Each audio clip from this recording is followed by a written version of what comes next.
Start our 1600 4 p.m. briefing. So this typically is for all department directors. We do a 10 a.m. and a 4 p.m. briefing. So make sure that all of your team members are present. If not, get them to your section areas, please. As we go through this process, we're seeing the weather obviously getting a little worse now. So we're getting to the thick of it. Good news is that it has veered off towards the western side of Florida. It's not great news for Florida, but it's better news for us. But we wish them the best on the West Coast. And we may even be called out there to help them out afterwards. Nonetheless, make sure you stay on top of your game. Don't get complacent. It's extremely important that we're prepared at 100% to address any issues. You know, we're getting reports of a possible tornado touchdown in Cutler Bay. That could easily happen here in Coral Gables. We did a field assessment this afternoon about 12 o'clock, and we started seeing some trees down and some debris out in the roadway. So as you can see out on TV, look at the cameras, the conditions are getting worse. We'll hear more about the weather forecast so we can prepare our staff. Again, make sure that we're on top of our game, man your battle stations, and be ready to go at any given time should that need arise. What you're seeing here is it's very slow, but at any given time, an emergency could erupt, and then you're called to perform a duty immediately. You're going to go from 0 to 100 in a second. So make sure that you are ready to go and that you're constantly looking at your situations and assessing your readiness for action. So with that, we're going to go into the weather briefing with the fire department.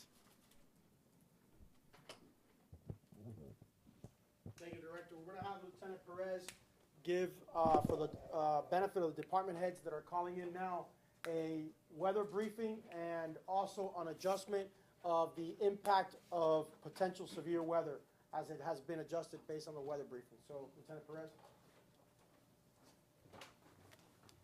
Thank you, Chief. Earlier today, once again, we participated in the National Weather Service webinar and phone conference regarding the 2 p.m. advisory. So the latest that has come out from the National Weather Service was a slight adjustment or some more precise times as to when tropical storm force winds would arrive and also when potentially we could see hurricane force winds. So for the Miami-Dade County area, tropical storm force winds today, 4 p.m. to 8 p.m. from south to north to pre-dawn Monday. And then again, those hurricane force winds from 4 to 8 a.m. Sunday to Sunday evening.